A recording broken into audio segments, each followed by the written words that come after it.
Bonsoir Fred. Bon. Comment ça va? Bah ça va pas mal.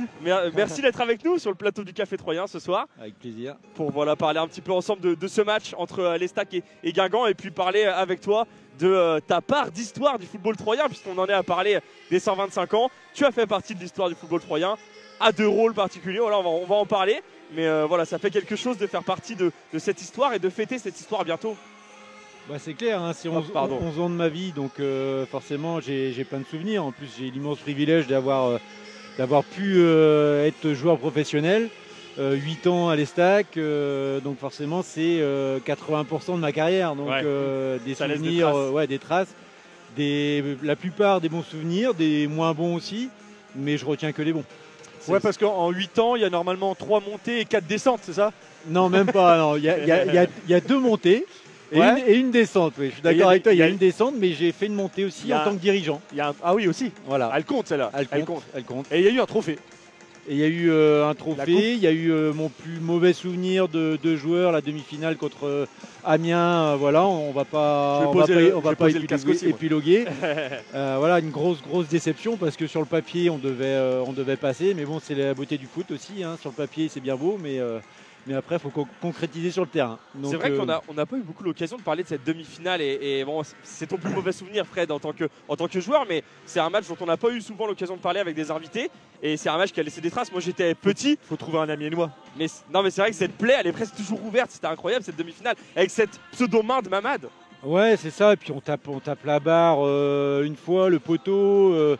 Et puis, pour des joueurs de mon niveau, en toute modestie, c'était une des rares et la seule opportunité que j'avais d'aller au Stade de France faire une finale. Pour le peuple troyen, c'était aussi rarissime. Enfin, c'est arrivé une fois, je crois, une finale de Coupe de France. Et le Stade de France n'existait pas encore, il y a bien longtemps. Moi non. J'allais dire c'était pas au Stade de France. Ouais, après il y en a eu des autres. Il y a eu la demi-finale contre Bordeaux ici. La demi-finale à Lyon en Coupe de la Ligue. Mais c'est vrai que cette demi-finale face à Amiens, on avait pré-réservé les places au Stade de France avec on est cousins. On avait tout réservé. Voilà, c'était j'imagine pour les joueurs ça devait être horrible. Ça a été vraiment un moment particulier parce que.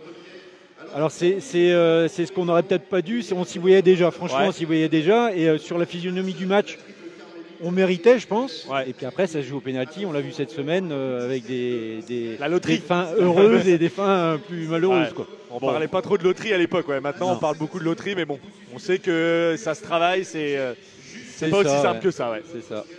Bon, en tout cas, vas-y. Petite question, parce que là on discutait déjà, mais qu'est-ce que tu deviens, qu'est-ce que tu fais actuellement? Alors on t'avait quitté, on a suivi un petit peu ta carrière, on s'est croisé, moi je te croisais à Nigloland aussi à une époque. Donc t'as occupé pas mal de postes depuis la fin de ta carrière. Ouais, donc à la fin en 2008, j'ai été déjà à l'UNFP comme délégué régional durant une année. Ensuite, j'ai eu l'opportunité de rentrer dans le staff de l'Estac qui descendait en national à l'époque. Avec Daniel Mazzoni, donc une super opportunité que je ne pouvais pas refuser. Avec Richard Jezierski. Avec Richard, c'est ça. Et donc là, on a remonté un projet pour justement redonner un nouvel élan à l'Estac, puisque nouveau président, nouvelle direction, des joueurs traumatisés avec une saison compliquée. On a relevé le défi, puisqu'on est remonté immédiatement en Ligue 2. Et puis après, ça s'est mal fini pour moi, enfin ça s'est mal terminé pour moi. Donc ensuite, c'est vrai que je me suis posé beaucoup de questions. J'ai pas réussi à rebondir dans le foot, malgré la volonté, oui, j'avais la volonté. Dans le foot professionnel peut-être. Oui, dans le foot professionnel. Et dans le foot local, si. Local, non. J'avais passé tous mes diplômes d'entraîneur durant ma carrière, donc j'avais pas cette envie d'aller sur le terrain ou de retourner sur le terrain tout de suite. Donc il y a un train qui est passé, Philippe Gélis, enfin c'est pas un train, Philippe Gélis, le propriétaire de Niglo, mais voilà, il y a un jour ça s'est fait assez naturellement, un ami en commun, barbecue au mois de juin, il me dit ça faisait quelques mois que j'arrivais pas à rebondir, il me dit pourquoi tu viens pas à Niglo? Ah ouais. Donc voilà, ça se fait comme ça, et puis avec mon épouse, les enfants, on s'est dit bon voilà, j'y vais pas. Et j'ai fini par y aller et j'ai absolument pas regretté. J'ai fait 6 ans dans cette merveilleuse entreprise qui est Nigloland. Autant qu'à l'Estac en pro? Non, j'ai fait 8. Ah oui, pardon. On parlait de stade tout à l'heure, mais... Donc j'ai découvert un autre univers. Moi, c'était important aussi pour ma vie d'homme de me mettre une autre étiquette que football sur le front. Et c'est vrai que c'était pas évident au départ parce que je suis arrivé justement avec cette étiquette d'ancien footballeur. Forcément. Donc pour s'intégrer, c'était pas évident, mais voilà, je l'ai fait et je regrette pas. J'ai vraiment vécu 6 ans intéressantes, enfin super intéressantes, avec des gens merveilleux. J'ai bossé vraiment avec des gens super. Une multitude de métiers à Niglo, ça doit être. C'est ça. Bon, moi, mon job, c'était d'encadrer tous les opérateurs d'attraction, du recrutement à la formation, au suivi durant l'exploitation du parc pendant l'ouverture. Alors c'est vrai que l'hiver est un petit peu long. Mais j'ai su aussi me développer. J'ai organisé le trail de Niglo, moi qui adore courir. Donc voilà, j'ai organisé le trail de Niglo. Et puis au bout de 6 ans, j'avais fait le tour. Je commençais à m'embêter un petit peu. Donc voilà, je regardais un petit peu autour. On voulait rester sur 3. Et puis quelqu'un de bienveillant m'a glissé à l'oreille qu'il y avait un poste qui pourrait me convenir, puisque l'ancien directeur du centre sportif de l'Aube partait en retraite. Donc j'ai postulé pour être le directeur du centre sportif de l'Aube, un équipement du département. Et j'ai candidaté, j'ai été pris et maintenant ça fait 6 ans que je dirige le centre sportif de l'Aube. Au-delà de ça, il y a un équipement à gérer, mais il y a aussi une politique sportive du département à mettre en place et avec l'apothéose de l'année 2024, les Jeux Olympiques, qui dans l'histoire professionnelle et humaine et d'homme, j'ai vécu vraiment un truc hors norme, quoi. Avec une flamme portée aussi en symbole. Oui, voilà, j'étais porteur de la flamme, vraiment une année exceptionnelle, mais je pense que elle a été exceptionnelle pour tous les Troyens, parce que Benoît, tu peux en parler, on a vécu, voilà, on a été au contact d'athlètes de haut niveau avec des handicaps ou des athlètes hors normes comme Rebecca Andrade, enfin. Vraiment une super année. Donc voilà, je suis au département aujourd'hui. Je suis ravi du poste que j'ai. On a un super équipement. Il y a plein de choses à faire encore. Et on œuvre au quotidien pour valoriser à la fois nos équipements et le territoire. Et puis toujours dans le sport, du coup, ce qui te fait finalement un fil rouge. Voilà, moi je suis un amoureux du sport. Donc c'est ce que je disais à ma femme. J'aurais aimé avoir un mécène il y a une paire d'années qui m'aurait payé à tester tous les sports qui existent. J'aurais adoré ça. Ouais. C'est le rêve. Bon, en tout cas, peut-être pour revenir sur le foot, Fred, on a une petite. C'est vrai qu'on a posé un peu la question sur les réseaux, votre souvenir de Fred Adam. Et ce qui revenait un peu, c'était ce but au Parc des Princes. Voilà, j'imagine que dans ta carrière, ça a dû marquer ce fameux but. On va le regarder. Et puis, tu peux peut-être nous en parler. Ce but que tu mets là-bas au Parc des Princes. En 2000, je crois.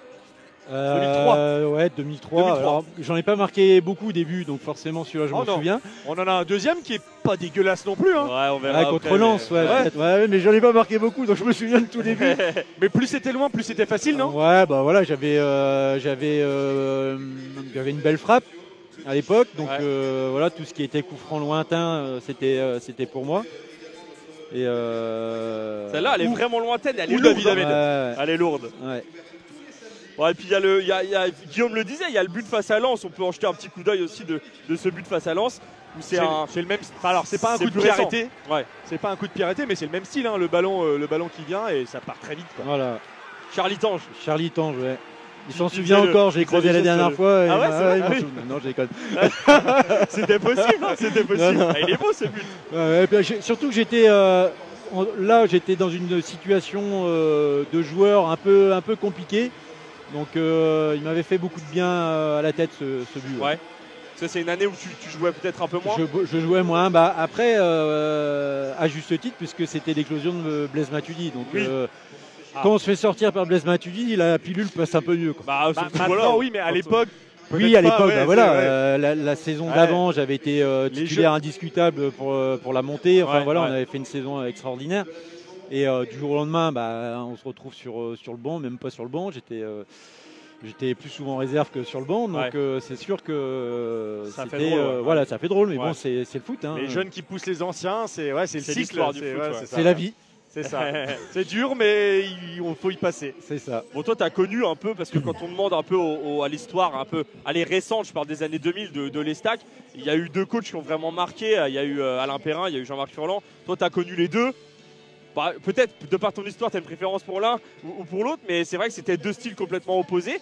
Mais aujourd'hui, les gens gardent un souvenir exceptionnel de ces 2 coachs. Moi, Alain Perrin, je pense qu'il a tiré la quintessence de ses joueurs à sa façon, qui pouvait être décrié. C'est vrai qu'à l'époque, en tant que joueur, je veux des dossiers, moi je veux des dossiers. Tout le monde sort les anecdotes sur Non, mais en fait, il était dans le conflit pour sortir le meilleur de ses joueurs. C'est ce qu'on nous disait. Voilà. Donc c'est une façon de manager qui marchait et qui marchait à 3, qui aujourd'hui aurait du mal un petit peu, je pense, avec les joueurs actuels. Mais voilà, l'histoire de 4 mois, je suis arrivé en 98. On est monté dès la première année alors que personne ne nous attendait. On a fait 4 ans en Ligue 1, on a rattrapé en fait 20 ans de football à 3 quoi. En l'espace de 4 années en Ligue 1 avec maintien, avec Alain Perrin, on a rattrapé 10, 15, 20 ans de retard qu'on avait. Donc, et voilà, il avait une façon de voir le foot, une façon de faire jouer ses joueurs.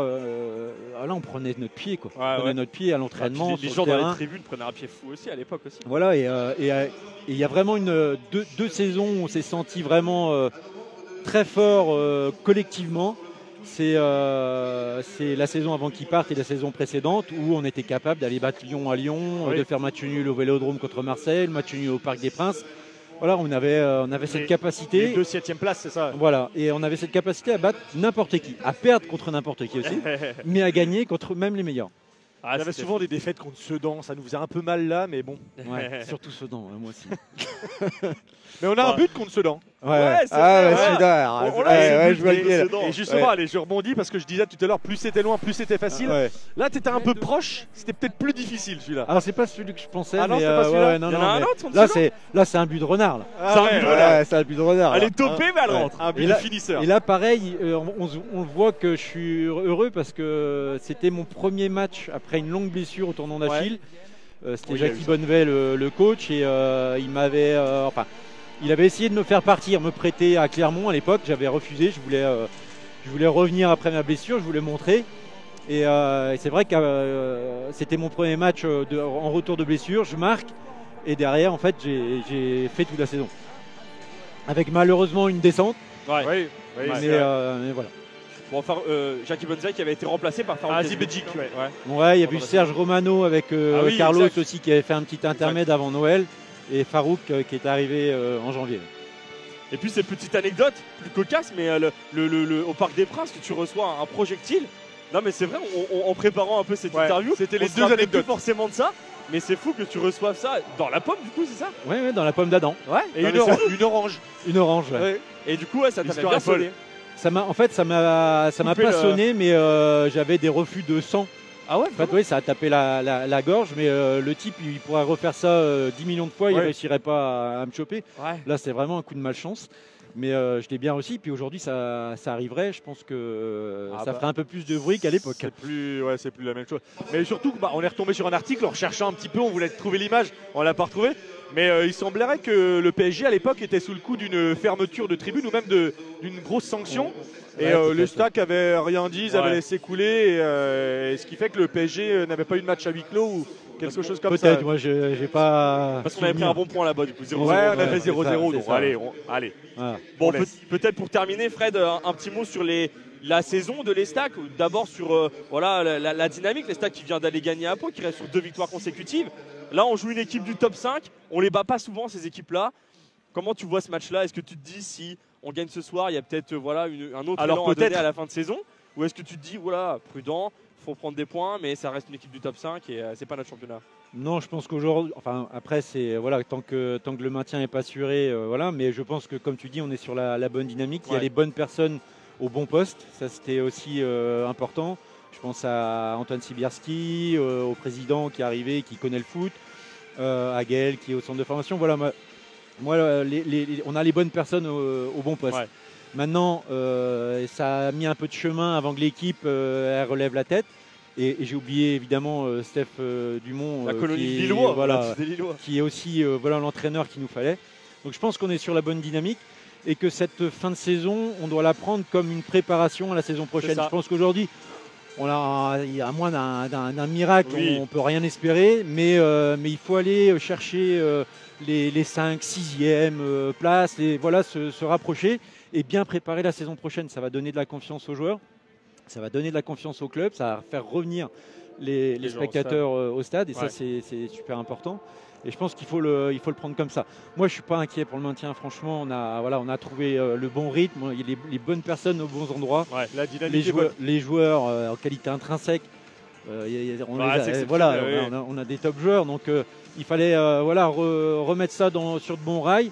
Moi, je trouve que par rapport au début de saison, je vois une équipe que je ne voyais pas au début de saison. Je voyais des bons joueurs, mais je ne voyais pas d'équipe. Et ça, c'est tout à l'honneur du coach d'avoir un petit peu remodelé tout ça, refédéré. Ouais. Je pense que dans le vestiaire, il y a eu plusieurs discours. Et je pense que ça, c'est acquis. Et il faut que les joueurs ils aient conscience qu'avant d'espérer jouer à Manchester City, il faut qu'ils gagnent avec les Stacks. Et faut qu'ils se battent pour le maillot. et qu'ils remontent en Ligue 1 et qu'après tout découlera. S'ils sont bons, ça va le rouler. fera. Quoi. Bon, on est bien d'accord. Fred, on se voit le 5 avril pour les doubles anniversaires au Stade de l'Aube. Je suis vraiment, mais j'ai Non. j'ai un événement familial de longue date. Ça tombe mal. Qui a 90 ans de ma belle-mère, donc Bon. voilà, c'est des Autre des anniversaire choses. exceptionnel. Voilà, les 90 ans. j'ai plus de chances de voir les 130 ans de l'Estac que les 95 ans de ma belle-mère, donc Ça, moi, je le souhaite on aussi. sait pas alors, nous qui le disons. je le souhaite aussi, mais voilà, j'ai plus de chances. J'ai Ouais. pas dit que. Oui, voilà, mais, bien sûr. mais voilà, c'était prévu de longue date. Je suis vraiment navré, désolé, déçu de pas être là le 5 avril. Par la pensée en tout cas, et Oui, avec je- tous les coéquipiers de toi de l'époque. Voilà, qui mais seront il là. y aura du beau monde, Il y aura du donc, beau monde. que je sois là ou pas, ça n'aura pas d'incidence. Bon, merci Fred d'avoir été avec nous, c'était Avec très sympa. plaisir. Et puis voilà, on te souhaite un très bon match et puis bon courage pour la suite. Merci. À bientôt. Merci. Bon match, au revoir. Merci.